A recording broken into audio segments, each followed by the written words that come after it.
Eins, zwei, drei, vier.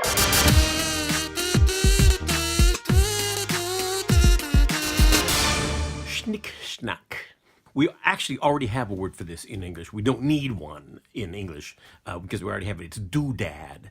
You know, you can't really replace doodad because it says what it is. You don't have to know what a doodad is because you just realize from the word that it's something kind of silly and insignificant that no one needs or really even wants. It's something kind of embarrassing. It's the same thing with schnickschnack. Schnickschnack. It's just, you don't need schnickschnack. Yet we fill our lives with it. We're always buying schnickschnack. My girlfriend even has a word for it. She calls it Schnickschnack für die Frau. Schnickschnack for the woman, when she goes into shops, when she's a little bit bored and there's these fluffy, glittery things that she buys, and sometimes she keeps it, sometimes she gives it to someone who doesn't want it, but she has to buy it. It's like some kind of internal urge to buy it, a primal urge to buy Schnickschnack. You don't need Schnickschnack, and it's a waste of money. It just takes up space. But then we have two theories. One theory would be the capitalist theory. The capitalist theory is that, our lives are so empty and consumer driven that we have to buy junk just to fill them up, just to have a false sense of, meaning for a moment. And then we realize a second later that it's just really is not meaning at all. It's just schnickschnack.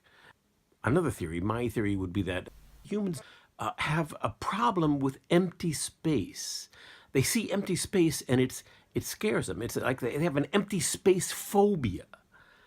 And so they fill it with schnickschnack. They get some, it's like an empty shelf. There's a shelf, and they say, well, it's empty. I got to go down and get some schnickschnack and put some schnickschnack on the shelf so it won't be empty.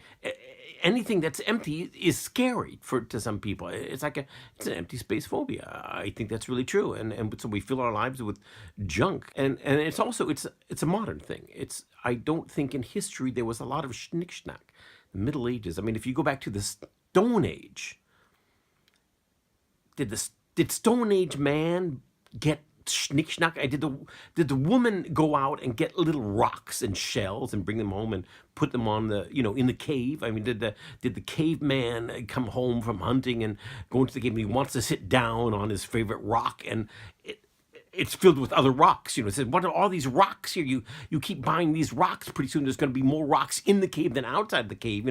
He wants to put his club on the shelf and there's rocks on the shelf and there's no space for his club. And, I wonder if he had that problem.